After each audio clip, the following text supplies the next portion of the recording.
کیا عمران خان صاحب جو ہیں وہ دونوں اپنی اسمبلیاں جو ہیں وہ تڑوا کے وہ انتخابات کی طرف بڑھیں گے؟ تو اگر وہ نہیں بڑھیں گے تو اس سے پتہ یہی لگے گا کہ اس کا مطلب ہے کہ وہ بیانیہ بنایا گیا تھا. دراصل عمران خان صاحب عام انتخابات نہیں چاہتے تھے، وہ صرف اور صرف وہ مشکل فیصلے جو کہ اس حکومت نے کیے ہیں وہ اور ان کے کھاتے میں آئے ہیں، وہ اس سے وہ ان پاپولر ہو گئے ہیں، اور یعنی ان پاپولر فیصلے جو ہیں وہ اتحاد نے کیے ہیں، اور وہ پاپولر فیصلے جو تھے ان کی طرف وہ گئے اور ان کو فائدہ بھی ہوا پولیٹیکل نیریٹو بنانے کے لیے. اب کیا گیم پلٹی ہے؟ کیا ہوا ہے؟ ظاہر ہے ایک تو بہت بڑا فائدہ ہوا کہ پیٹرول کی قیمتیں بڑھانی تھی، جس کی ڈیل جو تھی وہ IMF کے ساتھ خان صاحب کی حکومت نے دی. اس کا فائدہ کس کو ہوا؟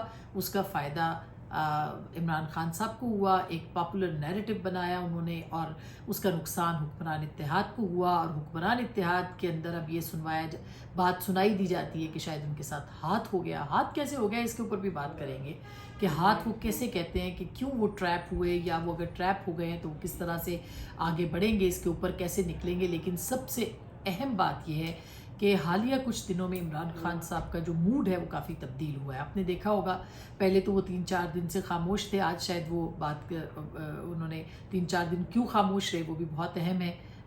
وہ تو ہر وقت بات کرتے تھے، ہر وقت وہ تقریر کر رہے ہوتے تھے. ان کی خاموشی کے پیچھے کیا ہے؟ پھر اطلاعات ہیں کہ ان کے کچھ اہم لوگوں سے ان کی ملاقاتیں بھی ہوئی ہیں.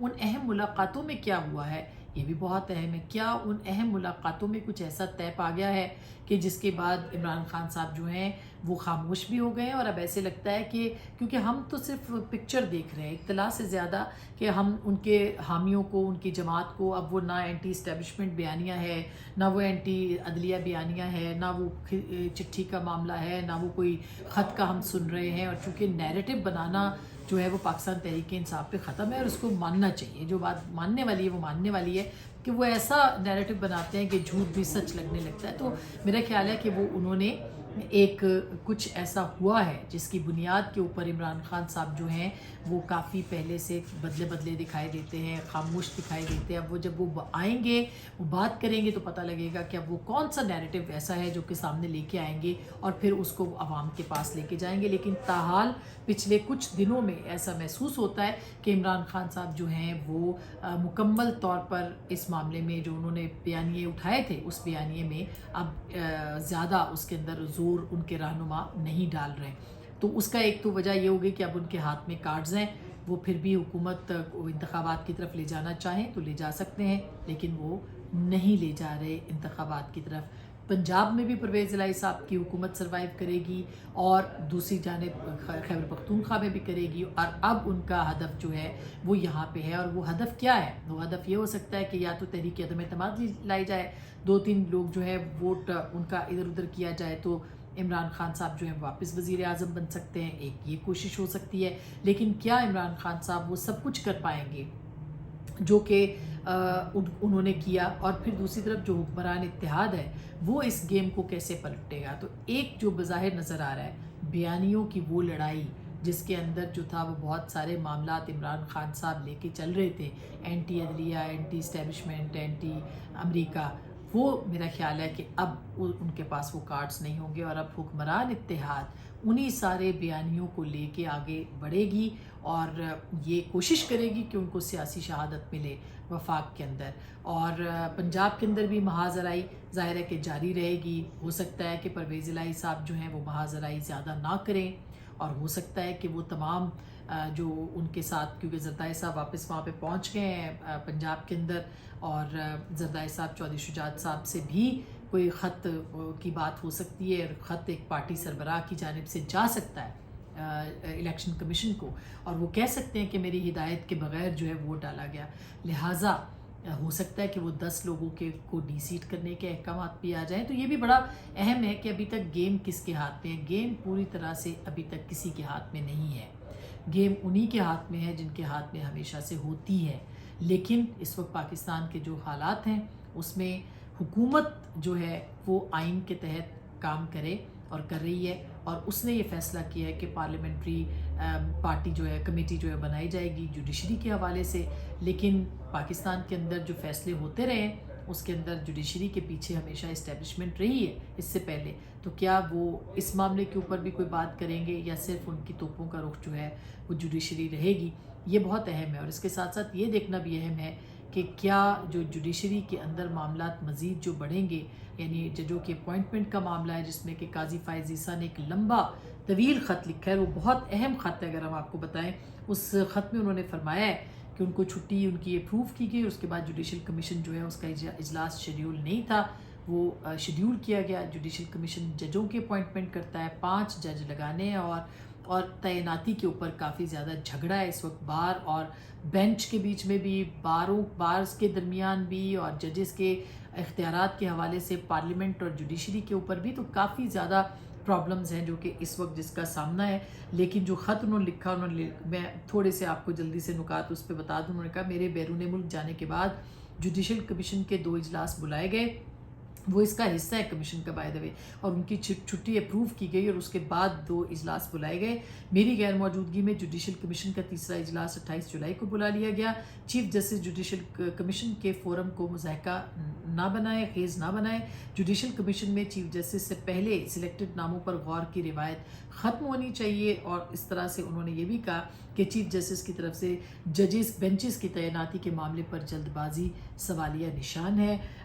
واٹس ایپ پہ ہزاروں دستاویزات مجھے بھیجی گئیں، جن میں سے صرف 14 صفحات تک مجھے رسائی ملی جو پڑھے بھی نہیں جا سکتے تھے، اور اجلاس سے متعلق دستاویزات بھی ابھی تک نہیں بھیجی گئیں۔ انہوں نے یہ بھی کہا کہ جب چیف جسٹس چاہتے ہیں کہ 2347 دستاویزات ایک ہفتے میں اس کا جائزہ لیا جائے، چیف جسٹس ہائی کورٹ اور سینئر ججز کو بائی پاس کرنے سے پہلے نامزدگی کا طریقہ کار غور کیا جائے۔ اور اس کے علاوہ انہوں نے یہ کہا کہ چیف جسٹس آپ نے موسم گرما کی تعطیلات کا خود نوٹیفیکیشن کیا، اور جب وہ باہر آ گئے تو یہ کمیشن کا اجلاس جو ہے وہ بلایا، اور اگر چیف جسٹس اپنے اقدامات پہ ان کے بے معنی ہے تو خلاف ورزی کی بجائے ان کو واپس کرے، یہ بھی انہوں نے مطالبہ کیا۔ تو بہت سنگین خط ہے، بڑے سخت اعتراضات ہیں چیف جسٹس کے اوپر۔